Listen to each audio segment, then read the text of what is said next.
परशुराम जयंती ही भगवान विष्णूंचा 6वा अवतार मानल्या जाणाऱ्या भगवान परशुरामांची जन्मजयंती म्हणून साजरी केली जाते.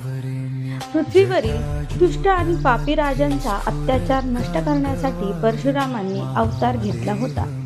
ते ऋषी जमदग्नी आणि रेणुकामाता यांचा मुलगा असूनही त्यांनी अन्यायाविरुद्ध लढण्यासाठी शस्त्र हाती घेतले. परशुरामांना चिरंजीव मानले जाते, म्हणजेच ते आजही पृथ्वीवर अस्तित्वात आहेत अशी श्रद्धा आहे. हा दिवस शौर्य, शक्ती आणि ज्ञानाचा सन्मान करणारा सण आहे, जो लोकांना न्यायाच्या मार्गावर चालण्याची प्रेरणा देतो.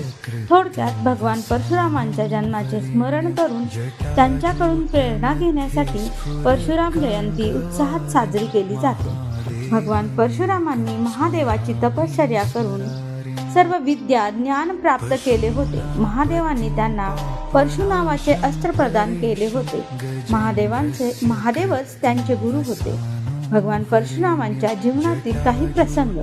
राजा कार्तवीर्य अर्जुनाने परशुरामांच्या वडिलांच्या म्हणजे जमदग्नी ऋषी यांच्या आश्रमातील कामधेनू गायीला बळजबरीने नेण्याचा प्रयत्न केला. त्यामुळे संतप्त होऊन परशुरामांनी सहस्रार्जुनाचा वध केला आणि त्यांनी 21 वेळा पृथ्वी निक्षत्रिय केली.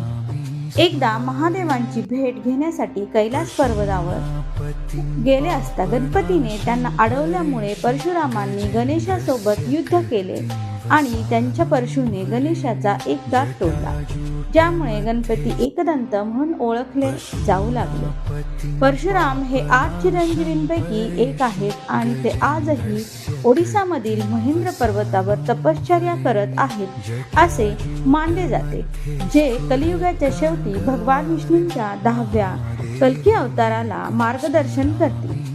भगवान परशुरामांच्या जीवनातील एक कथा. माहूरची रेणुका माता ही महाराष्ट्रातील 3.5 शक्तिपीठांपैकी एक असून ती जमदग्नी ऋषींची पत्नी आणि भगवान परशुरामांची आई आहे. या संदर्भामध्ये एक कथा आहे.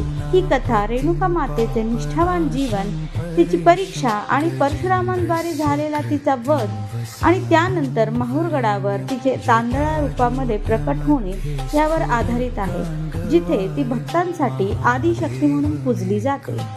रेणुका ही अत्यंत पवित्र आणि पतिव्रता स्त्री होती. ती दररोज सकाळी मलप्रभा नदीवर जाऊन जमदग्नी ऋषींच्या पूजेसाठी मडके बनवून त्यामध्ये पाणी आणत असे.